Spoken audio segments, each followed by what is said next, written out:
मेरे बताए हुए तरीके पे अमल करके सिर्फ़ और सिर्फ 3 से 4 घंटे की मेहनत है जो आप ईद से पहले कर लेंगी और आपकी ईद बहुत खूबसूरत हो जाएगी। खूबसूरत सा जोड़ा पहनेंगी आप, उसके साथ मैचिंग चूड़ियाँ पहन के, बिल्कुल भी वो आपने काम नहीं करने हैं, बिल्कुल भी किचन में नहीं घुसना है, मेहमानों के साथ मेहमान बन के रहना है और वो जो प्रिंसेस वाली फीलिंग है उसको एंजॉय करना है ईद वाले दिन। बहुत खूबसूरत सुबह आपकी मुंतज़िर है ईद की, अगर आप मेरे बताए हुए तरीक़ों पे अमल कर लेंगी। आपके पास मेहमानों को खिलाने के लिए मीठा होगा, खूबसूरत से पकवान होंगे और बग़ैर किसी मेहनत के आपको कुछ नहीं करना पड़ेगा ईद वाले दिन। खाने बने हुए होंगे, जो भी आए अपनी पसंदीदा डिश खाए।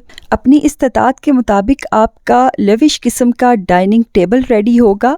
आपको ज़रूरत है सिर्फ़ और सिर्फ मैनेजमेंट की। उस दिन कोई खपना नहीं है, कोई किचन में नहीं घुसना, सिर्फ मैनेज वे में चलना है और आपकी ईद इंशाल्लाह बहुत खूबसूरत होने जा रही है। और ये बहुत प्राइसलेस किस्म की सेटिस्फेक्शन होती है जब आप बने संवरे भी हैं, आपका डाइनिंग टेबल भी रेडी है और आपका घर भी मैनेज्ड है।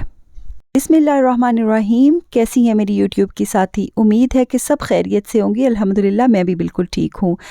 आज की वीडियो में हम लोग देखेंगे कि हम अपनी ईद को किस तरह से मज़ीद खूबसूरत कर सकते हैं। सबसे पहले तो दुआ है कि अल्लाह ताला सबको खैर खैरियत की और अच्छी ईद नसीब करे और सबके जो रोज़े हैं, इबादतें हैं, कबूल फ़रमाए। उसके बाद हम फ़िज़िकली प्रैक्टिकली कैसे ईद को मज़ीद अच्छा कर सकते हैं। अच्छा, पाकिस्तान में क्या होता है कि जो ख़वातीन होती हैं वो सुबह से लेके शाम तक जब तक मेहमान आते रहते हैं वो किचन में ही रहती हैं और जो उन्होंने नया ड्रेस लिया होता है कभी कभी तो वो पहनने का टाइम भी नहीं मिलता है, कभी एक काम कभी दूसरा काम। तो अगर हम थोड़ा सा मैनेज वे में चलें, अगर हम प्रॉपर तरीके से प्लानिंग करके ईद की, जिस तरह हम बाकी चीज़ों की प्लानिंग करते हैं, जिस तरह स्मार्टली हम घर को संभालते हैं, तो ईद को भी स्मार्टली मैनेज करके चलें तो ये ईद मज़ीद खूबसूरत हो सकती है। वो कैसे? सबसे पहले तो एक दिन पहले हमने मुश्किल थोड़ा सा टाइम गुजार लेना है ईद को आसान बनाने के लिए। और ये मैं स्पेशल व्लॉग ईद से पहले अपलोड कर रही हूँ ताकि अगर किसी एक बंदे को भी इन बातों की समझ आ जाए और इसकी ईद खूबसूरत हो जाए तो इससे बड़ी और कौन सी बात है। आप लोगों ने ईद से एक दिन पहले सारी कुकिंग की प्रिपरेशन करके रखनी है। जैसे आप टाइम से पहले खीर बना के रख सकते हैं और वो तो जितनी ठंडी और जितनी जल्दी बनी होगी, पहले बनी होगी, ज़्यादा अच्छी लगेगी। आपने आजकल जिस तरह लजीज़ा खीर है, डिफरेंट कंपनीज़ की खीर है, 15 से 20 मिनट लगते हैं या मैक्सिमम आधा घंटा लगता है, आपकी खीर रेडी हो जाती है। और यहाँ पे मैं आपको सजेस्ट करूँगी कि सारी खीर आपने किसी एक बड़े बर्तन में डाल के नहीं रखनी, छोटे बर्तनों में आपने डालनी है खीर, ताकि जब जितनी दफ़ा भी मेहमान आए वो अंदर से निकली हुई खीर आपको पता है अच्छी नहीं लगती है। तो जितनी दफ़ा भी मेहमान आए आप उतनी दफ़ा बिल्कुल पैक किस्म की खीर प्रेजेंट करें, वो ज़्यादा अच्छा लगता है। मोस्टली ऐसा होता है ना कि मेहमान ज़्यादा नहीं होते, नंबर ऑफ़ गेस्ट कम होते हैं, लेकिन वक्फे से आते हैं, तो इस तरह आपको मैनेज करने में आसान हो जाता है। उसके बाद मीठे में कस्टर्ड एक बहुत अच्छी और क्विक और इजी रेसिपी है। सिंपल, आपने दूध बॉईल करना है, उसमें आपने अपने अकॉर्डिंग शुगर ऐड कर लेनी है। बॉयल आने पे आपने मिक्स हुआ कस्टर्ड पाउडर जो आपने दूध में मिक्स किया होता है उसको आपने बॉइल्ड दूध में ऐड कर देना है। तो ये हार्डली 20 मिनट में आपका कस्टर्ड रेडी हो जाता है। उसे आप खूबसूरत सा प्रेजेंट कर सकते हैं फ्रूट केक के साथ। आप इसको बड़े अच्छे वे में प्रेजेंट कर सकते हैं। अच्छा, यहाँ पे आउट ऑफ कंट्री आपको पता है बर्तनों का मसला होता है, पाकिस्तान में तो ये मसला ही नहीं होता। आपके पास बेशुमार बर्तन होते हैं पकाने वाले, लेकिन यहाँ पे हमारे पास लिमिटेड स्टॉक होता है, तो हम छोटे बर्तन में भी मैनेज कर लेते हैं। और उसके अलावा यहाँ पे हेल्पिंग भी नहीं होती हैं, हेल्पर्स नहीं होती हैं, आपको खुद ही सारा काम मैनेज करना पड़ता है। तो शायद यही चीज़ें हमें मज़बूत बना देती हैं। अच्छा, यहाँ पे कस्टर्ड का जो फ्रूट केक है ना, वो मैंने एक खूबसूरत से वे में काट के साइडों पे लगा दिया। आप देखिएगा लास्ट पे कितनी खूबसूरत लुक आएगी। और दरमियान में फ्रूट केक रख के ऊपर से कस्टर्ड डाल दिया और एक और लेयर में फ्रूट केक की रख दूँगी तो वो मज़ीद अच्छा लगेगा।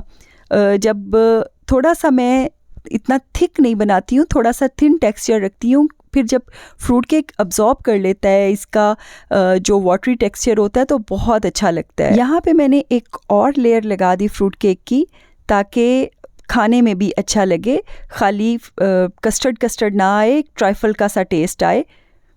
यहाँ पे इन दोनों चीज़ें बनाने में हार्डली पौना घंटा लगा और आपका सारे दिन का, सारी ईद का मीठा रेडी हो गया। यहाँ पे भी मैं सजेस्ट करूँगी कि आपने ज़्यादा बर्तनों में, मतलब बड़ा बॉल तो जो एक आपने बनाना है, उसके अलावा भी छोटे बॉल्स बना लीजिएगा, ताकि अगर कोई guest, number of guest different times पे आएँ, जब ज़्यादा गेस्ट आएँ तो आप बड़े वाला बॉल उन्हें प्रेजेंट कर दें, और जब नंबर ऑफ़ गेस्ट कम वाला राउंड आए या बैच आए तो आप उन्हें छोटे वाला प्रेजेंट कर दें। मैं भी ऐसे ही करती हूँ और यहाँ पे भी मैंने ऐसे ही किया था। अच्छा, इस सारे प्रोसेस में मैं आपको बताऊँ सबसे अच्छी बात क्या होती है, वो ये कि आप खुशी खुशी से ये काम कर लेते हो। अगर यही काम जब आप ईद वाले दिन करते हो तो आप फ्रस्ट्रेटेड हो जाते हो, ना आप कपड़े बदल पाते हो, ना आपसे काम निमटते हैं, और ये चीज़ें एक्सपीरियंस के साथ साथ आती हैं, और जब तक हम सीखने की कोशिश ना करें हमसे होता ही नहीं है वो काम। अच्छा, यहाँ पे मैं आपको दिखा रही हूँ प्रेजेंट करके। यहाँ पे 3 डिफरेंट चीज़ों में मैंने डाला था कि according to need and requirement मैं यूज़ कर सकूँ। अच्छा जनाब, मीठे का काम ख़त्म हुआ, उसके बाद हमने स्टार्ट कर दिया कुकिंग का काम। यहाँ पे भी मैं आपको बता दूँ कि एक तरफ तो मैं मटन बना रही हूँ और दूसरी साइड पे मैंने चिकन रखा है बिरयानी बनाने के लिए। यहाँ पे भी मैं छोटी सी टिप दूँगी कि आप चावल थोड़े से ज़्यादा बना लीजिएगा, पुलाव या बिरयानी वगैरह थोड़ी सी ज़्यादा बना लीजिएगा, आपको बहुत बेनिफिट होगा। एक तो ये जल्दी ख़राब नहीं होती और आजकल वैसे भी सर्दियाँ हैं, और दूसरा ज़्यादा चावल ही इस्तेमाल होते हैं, आप नोटिस कीजिएगा। ये मेरी पर्सनल आप कह लें रेसिपी है मसाले की। अगर आपने काम जल्दी ख़त्म करना है तो ये मसाला आपको बहुत हेल्प करेगा। आप दोपहर के टाइम में अदरक, लहसुन और टमाटर और प्याज, ये चारों चीज़ें बॉईल करके ग्राइंड कर लीजिएगा। उससे क्या होगा कि आपको बहुत आसानी हो जाएगी सालन बनाने में, और मेरे कहने पे एक दफ़ा ट्राई करें, इसमें कच्चापन नहीं आएगा आपकी हंडिया में। आपको बहुत ज़्यादा सेपरेट काम भी नहीं करना पड़ेगा और आपकी हंडिया का टेस्ट भी बहुत अच्छा हो जाएगा। यहाँ पे मैं मैरिनेट हुआ चिकन फ्राई करके चिकन बना रही हूँ। ये तीसरी मेरी डिश है जिसमें मैंने अच्छे से भूनने के बाद ये मसाला ऐड कर दिया, तो बहुत अच्छा टेस्ट बन गया, बहुत खूबसूरत मज़े का सा चिकन बन गया। अब ये तीनों डिशेस मोर देन इनफ हैं खाने के लिए, यानी आपका लंच और डिनर रेडी है ईद के दिन का। यहाँ पे आपने सारी प्रेपरेशन, अगर जो स्पून नीड करने हैं, जो बर्तन आपने रखने हैं, वो सारी प्रेपरेशन करके रखनी है, क्योंकि आप नोट कीजिएगा जितना बर्डन खाने बनाने का होता है उतना ही बर्डन प्रेजेंट करने का और इन सब छोटे छोटे कामों का होता है। और अगर ये काम भी आप ऑलरेडी करके रख लेंगे, आपके स्पून साफ़ होंगे, प्रॉपर मैनेज होंगे, तो आपको कोई मसला नहीं होगा। उसके बाद फ्रूट चाट एक ऐसी चीज़ है जो हर बंदा पसंद करता है और ज़्यादा टाइम भी नहीं लगता आपको बनाने में। आपने सारे के सारे फ्रूट्स जितने भी आपके पास हैं, केला, सेब, स्ट्रॉबेरी, आपका अनार, अगर आप चाहे तो अंगूर भी ऐड कर सकते हैं। मेरे बच्चे अंगूर शौक़ से नहीं खाते तो मैंने अंगूर ऐड नहीं किए, तो आप चाहे तो अंगूर भी ऐड कर सकते हैं या कोई और फ्रूट भी। उनको बस आपने कटिंग करना है, चाट मसाला डालना है, थोड़ा सा नमक और चीनी ऐड करनी है। यहाँ पे मैं आपको प्रो टिप बताती हूँ कि आपने आर्टिफिशियल जूसेस नहीं इसमें डालने। अगर आपके पास ऑरेंज है तो 2 ऑरेंज स्क्वीज़ कर दीजिएगा, मीठे वाले ऑरेंज, उससे टेस्ट बहुत अच्छा हो जाता है और ख़राब भी नहीं होता है आपका जो फ्रूट चाट है। अच्छा, ये देखें, ये मैंने टेबल रेडी कर दी है। ये बिल्कुल भी स्कैटर्ड नहीं लग रही कि आप 2 दिन के लिए भी ऐसे टेबल रेडी रख सकते हैं।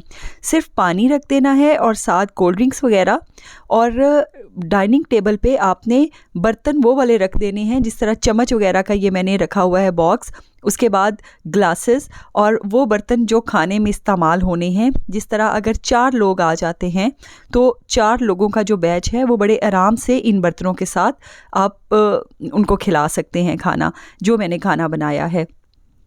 और ये जो ग्लास वगैरह हैं ये कहीं साइड टेबल पे रख दें, क्योंकि बाकी खाना भी रखना होता है तो फिर जगह नहीं बचती मेहमानों की बैठ के खाने के लिए। अब आपकी हर चीज़ रेडी है, आपने हर चीज़ बनाई हुई है। जैसे ही कोई आएगा आप उन्हें बस प्रेजेंट कर देंगे। हर चीज़ आप देखिएगा, आगे मैं बर्तनों में डाल के भी दिखाती हूँ। हर चीज़ जब डली होगी, ये देखें, तो आपने वैसे ही उठा के सामने रख देनी है और कोशिश करें उन डोंगों में सालन वगैरह डालें जिनमें आप फ़ौरन से माइक्रोवेव करके गर्म कर सकते हैं। ये देखें, बिरयानी बहुत मज़े की बनी थी, बहुत ही टेस्टी बिरयानी थी। कस्टर्ड, रायता और ये जो थे 2 किस्म के सालन और सैलड और फ्रूट चाट। बहुत खूबसूरत सी सुबह आपकी मुंतज़िर है ईद की। ईद वाले दिन हेक्टिक होने की बजाय, ख़ुद को फ्रस्ट्रेशन में डालने की बजाय सुबह सुबह उठिएगा, अपना रोशन कीजिएगा घर को। रोशन करने के बाद आपने थोड़ी गहरी सांस लेनी है, घर के बाहर रोशनी में जाना है, सूरज की रोशनी में, या जब अभी सूरज निकल रहा होगा तो बाहर की खूबसूरती को, बाहर की फ्रेशनेस को आपने ऑब्ज़ॉर्व करना है। आप इस ईद में जिसमें आप ये चेंज काम करेंगे, और जो प्रीवियस ईद जिसमें आपने देखा भी नहीं होगा कि बाहर की दिन कितना खूबसूरत निकला है, बाहर की रोशनी कैसी है, बाहर की ठंडक कैसी है, या बाहर का माहौल कैसा है, और ये वाली ईद जिसमें आपने हर चीज़ महसूस की, टाइम है ज़ाहिर है आपने महसूस किया, डीप ब्रीथ लिया, गहरी सांसें ली, महसूस किया सुकून को, और ख़ुद को फ्रस्ट्रेशन में नहीं डाला कि अभी मैंने खाना बनाना है, अभी प्रेजेंट करना है, अभी कोई मेहमान आ जाएगा। उस ईद में और इस ईद में ज़मीन आसमान का फ़र्क होगा। मैंने अपनी पहली वीडियो में भी बताया था और इसमें दोबारा बता रही हूँ कि ख़ुद को ख़ुद मोटिवेट रखा जाता है। ख़ुद को जब आप ख़ुद समझाएंगे ना कि कितना खूबसूरत दिन है, सुबह कितनी खूबसूरत निकली हुई है, और अब मैंने अच्छा सा तैयार होना है, अब मैंने अच्छा सा दिन स्पेंड करना है, तो आप देखिएगा आप में जो एनर्जी आएगी वो बाकी दिनों से इंटायरली डिफरेंट होगी। तो ईद तो खुशियों का दिन होता है ना, तो जो आप खुशी महसूस करेंगे वो आपने बाकी दिनों में नहीं की होगी कभी भी। अच्छा, यहाँ पे जब आपने रिलैक्स हो जाना है तो वापस आके अपना अच्छा सा जोड़ा निकालना है जो आपने पहनना है। मेरे पास ये ज़ारा अहमद का सूट है जो मैंने ईद के लिए निकाला है। आपने खूबसूरत सा जोड़ा निकालना है, उसके साथ मैचिंग चूड़ियाँ निकालनी हैं। ये सब कुछ पहन के अच्छा सा तैयार हो के, खूबसूरत सा मेकअप करके, अच्छी सी ड्रेसिंग करके फिर आपने मेहमानों को रिसीव करना है, ताकि जो मेहमान आपके घर में आएँ वो आपको खुशगवार मूड में देखें और उनको भी पॉजिटिव एनर्जी मिले। उम्मीद है आपको मेरी आज की वीडियो पसंद आई होगी। कमेंट में ज़रूर बताइएगा अगर अच्छी लगी, और मुझे बताइएगा कि आपने अगर इन चीज़ों को इम्प्लीमेंट किया तो आपकी लाइफ पे कैसा असर हुआ। दुआओं में याद रखिएगा। अल्लाह हाफ़िज़।